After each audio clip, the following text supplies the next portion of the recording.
Welcome back to Gardening English. This is Explaining English Part 2. In this video, we will be covering the vocabulary, summary, and the understanding of Black Beauty, chapters 4 to 6. We'll cover a few words from each chapter and then revise what happened in the story. When you're done, you should be able to read and listen through the rest of Black Beauty more easily. There will also be a comprehension quiz you can take at the end, so make sure to stick around for that. Let's start. In these pictures, you will see the places where horses are taken care of in. The whole place is called the stable, while this part over here is a stall. Each horse would have their own stalls and will usually be given food. This is a stable. Stable. And here we have horses again, but look at this. This is the hair that they have that grows on the back of their necks. It is called a mane. Mane. Now let's read some text from the story. In the stall next to mine stood a little fat gray pony with a thick mane and tail, a very pretty head, and a pert little nose. Pert. Pert. What does a pert nose look like? Well, here's an adorable example. This pony's nose is pert because it is small and, again, adorable. That is pert. Pert. Now, we have two types of people. A person who doesn't get mad easily, probably really positive about life, happy, and then we have the opposite. Ill-tempered. But ill-tempered here is like, let's say, a bully.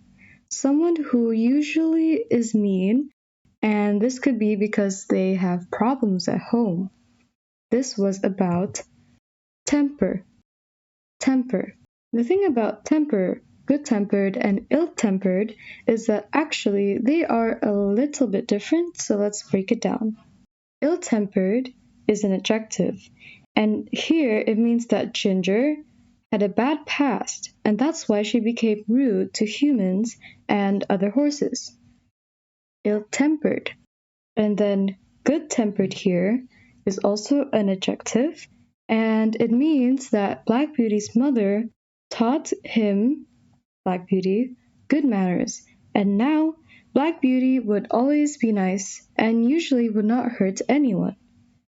And now here is temper. Temper is a noun, and it can mean both types of behaviors, good or bad. It just depends on how you grew up. Okay, so these are all example sentences for each word. Temper. Moving swiftly to the next word. So this is a master and his horses. He takes care of them or has other people who take care of the horses and would likely sell them for later. Now, what if he actually stops giving the horses food, water, and a clean shelter? And whenever the horses don't behave properly, he hits them. Then the horses are being mistreated. Mistreat. Mistreatment does not have to be this extreme. It simply means to treat someone or something badly. But yes, this new master would be mistreating these poor horses. Mistreat. And that was the vocabulary from chapter 4. Let's recap. A stable and a stall, both of them are nouns, and plural it would be stables, stalls. A mane, also a noun, plural it would be manes. Pert, ill-tempered, and to mistreat. It is a verb. Time for the summary for chapter 4. Now what happened in chapter 4? Leaving his first home, he is sold to Squire Gordon. In this well-kept stable, he finds a lovely pony called Merrylegs and a chestnut mare named Ginger. The horse Ginger can behave badly, but Merrylegs explains how this bad behavior was from mistreatment in the past, and how Birtwick Park is the best place for a horse all over the country, because the people here, John and James, treat horses generously. Here we have some sheep. They're walking together quite slowly and just moving in their own way. And then here we have another type of sheep moving very fast. Both sheep, the slow and the fast ones, are moving in their own way, in their own speed, in their own pace. Pace. Pace.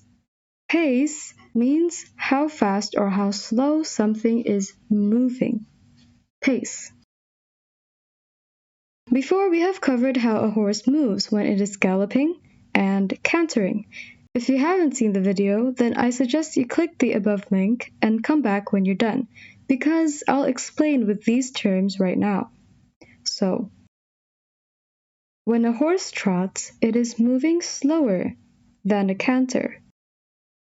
It's moving sort of like how us humans jog.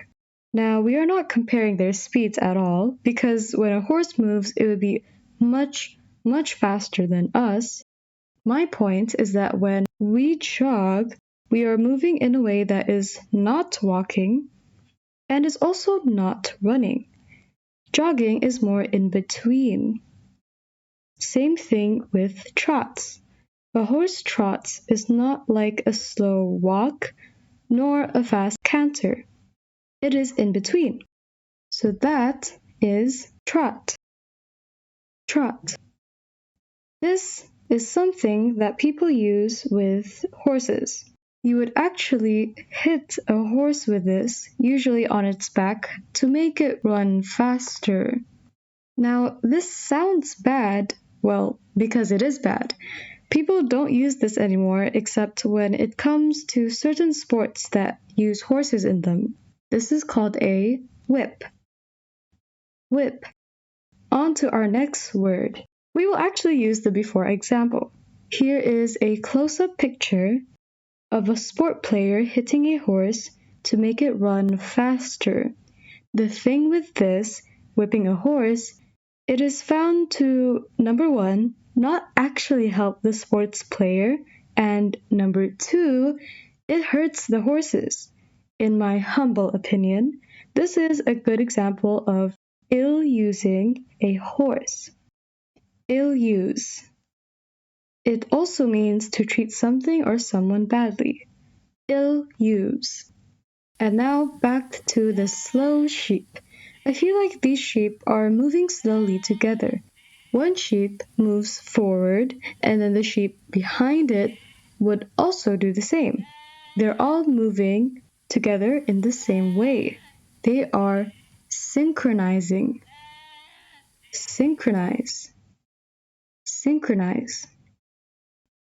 And that was the new words from chapter 5. Let's recap. Pace.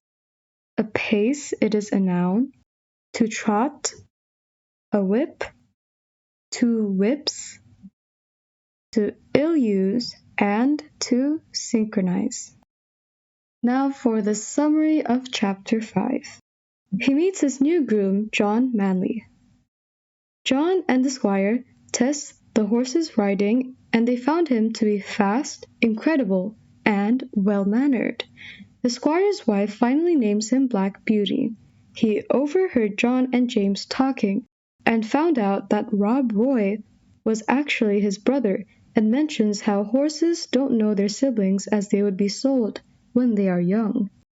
Beauty starts to work with Ginger and says he could never find a better partner, and become good friends with Merrylegs too. Let's say you have a sister. She comes to you and she looks kind of mad. She shouts and says that you took her food from the fridge and ate it. Now, you know you didn't do that. And you're thinking, how dare she think so badly about you? You wouldn't do such a thing. You are upset by what she said. You are offended. Offend. Offend. So here we have a horse and a cat. Both animals have two pairs of legs. Two legs in the front and two legs in the back. The back legs are actually called the hind legs. Hind. kind. Now, you've been watching this video up till now, and maybe you are confused about something, uncertain about a word maybe, and also not sure about what to do now.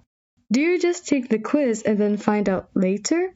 Well, I would advise you to just comment down your questions later, but either way, you are having doubts. Doubt. Doubt. A bonus point about doubts. They come in two ways, a noun and a verb. When you say you had doubts about something, that still means you were confused about something. On the other hand, we have the opposite. When you say no doubt, it means you know for sure about it. And when you are doubting something, like I doubt, that means you are still uncertain. You don't think something will happen, maybe, or you can be scared about it. Either way, you're a bit confused. So these are all phrases with doubt. So, back to your sister. Let's talk about the opposite of what happened before. What if she actually came to you with her food and told you to put it in the fridge and make sure no one eats it? That would mean she is entrusting her food to you. Entrust. Entrust. Here we have a text from the story. You never had a good place where they were kind to you.